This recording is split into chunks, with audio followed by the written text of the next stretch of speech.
प्रजापिता ब्रह्मा कुमारी ईश्वरीय विश्वविद्यालय में पिछले 4 दिनों से हम राष्ट्रीय मीडिया कॉन्फ्रेंस का जो आयोजन Raj Yoga education and research foundation Brahma Kumari Ishwariya Vishwavidyalaya media wing के सहयोग से किया गया। उसमें निश्चित रूप से हम सब के लिए बहुत हमको जैसा कि विके चंदा दीदी ने कहा कि वी वेरी इन्फॉर्म पर्सन बन के हम जा रहे हैं यहाँ से। तो हम आज के शेयरिंग एक्सपीरियंस सेशन के माध्यम से मैं पर्सनली मैं कहना चाहूँगा कि मुझे पिछले 4 दिनों के दौरान अलग अलग विद्वानजनों को, अलग अलग वक्ताओं को, बड़े बड़े इंटेलेक्चुअल पर्सनैलिटीज को सुनने का मौका मिला और हमने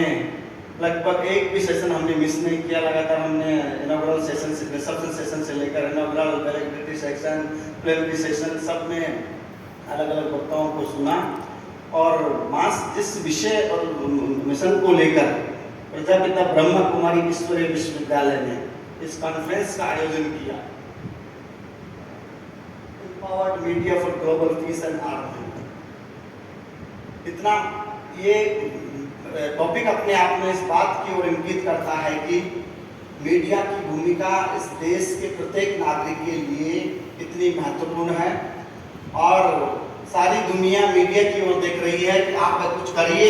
दुनिया में प्यार मोहब्बत इसमें बढ़े, एक दूसरे के पास में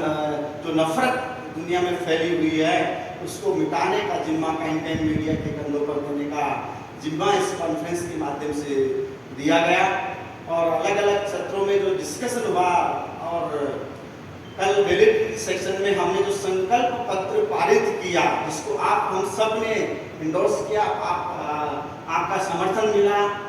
और उस संकल्प पत्र के माध्यम से ये रिफ्लेक्ट होता है कि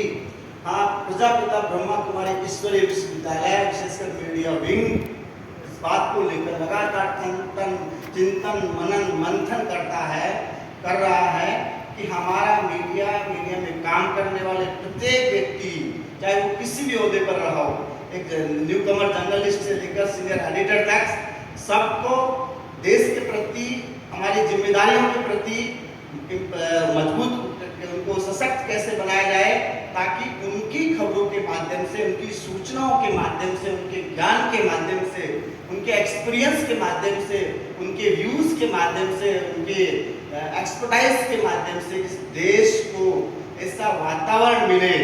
जहां पर चारों तरफ शांति, मोहब्बत, प्यार, एक दूसरे के प्रति सम्मान का जज्बा पैदा हो। और यही मीडिया की जिम्मेदारी है। हम जैसा कि कहा, कई वक्ताओं ने कहा कि मीडिया 4th स्टेट है, 4था पिलर है इस डेमोक्रेसी का। इस नाते हमारी जिम्मेदारी ज़्यादा बन जाती है कि हमको इस देश के प्रत्येक नागरिक को, विशेषकर संविधान में जो प्रावधान देश के नागरिकों के लिए रखे गए हैं, उनको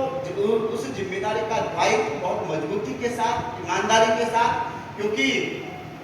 ये मीडिया केवल किसी इंडिविजुअल व्यक्ति के लिए नहीं है, मीडिया उस देश के नागरिकों की तरफ से उनकी पैरवी के लिए आपको ये जिम्मा दिया गया है। जब हम दूसरे की पैरवी करते हैं, किसी और की एडवोकेसी करते हैं, तो ये हमारी मॉरल रिस्पॉन्सिबिलिटी है, कॉन्स्टिट्यूशनल रिस्पॉन्सिबिलिटी है। और now I will tell you, it is our spiritual responsibility to give the advocacy with free and fair on the base of our masses. लोग क्या चाहते हैं, उनकी मसाइल क्या है, उनकी तकलीफें क्या है, शिक्षा को लेकर, स्वास्थ्य को लेकर, रोजगार को लेकर, इंफ्रास्ट्रक्चर को लेकर, पॉलिसीज को लेकर, उन तमाम चीजों का फायदा आम जनता को मिलना चाहिए और पब्लिक को यह महसूस हो कि आप जो मसला उठा रहे हैं वो उनका मसला है। मैं इस बात को बड़ा फख्र के साथ हमेशा कहता हूँ कि हमको प्रजापिता ब्रह्मा कुमारी ईश्वरीय विश्वविद्यालय ने एक ताकत दी है, एक हौसला दिया है, एक हिम्मत दी है और इसके पीछे केवल मीडिया को ही एम्पावर नहीं कर रहा है प्रजापिता ब्रह्मा कुमारी विश्वविद्यालय, अलग अलग 21 विंग्स के माध्यम से डॉक्टर्स से लेकर, टीचर्स से लेकर, जजेस से लेकर, पॉलिटिशियन से लेकर, नर्सेस से लेकर हर महकमे को दुरुस्त करना चाहते ताकि सारे इदारे मजबूत होंगे, सारे इदारों में काम करने वाले लोग अच्छे होंगे, हमारी जिम्मेदारियों के प्रति, हमारी ड्यूटीज़ के प्रति अकाउंटेबल होंगे, तो निश्चित रूप से मैं इस बात को कहता हूँ कि जो परिणाम आएगा वो सभी इदारों से अच्छे परिणाम निकलेंगे। मैं पुनः मेरे अनुभव के आधार पर मैं आपको बधाई देता हूँ, विशेषकर प्रजापिता ब्रह्मा कुमारी ईश्वरीय विश्वविद्यालय को। और आप हमको बुलाते हो, 5 दिन के चिंतन मंथन के बाद में हमको रिचार्ज करते हो, और आपके रिचार्ज से इतनी हमको ताकत मिलती है कि हम अपने आप को मजबूती से आपकी पैरवी के लिए लड़ते हैं, आपकी पैरवी के लिए खड़े रहते हैं। और इसके लिए मैं प्रजापिता ब्रह्मा कुमारी ईश्वरीय विश्वविद्यालय का बहुत बहुत शुक्रिया अदा करता हूँ। Thank you. पूरी कॉन्फ्रेंस में रिसेप्शन सेशन रहा, inaugural session, 2 insight session, 2 plenary session.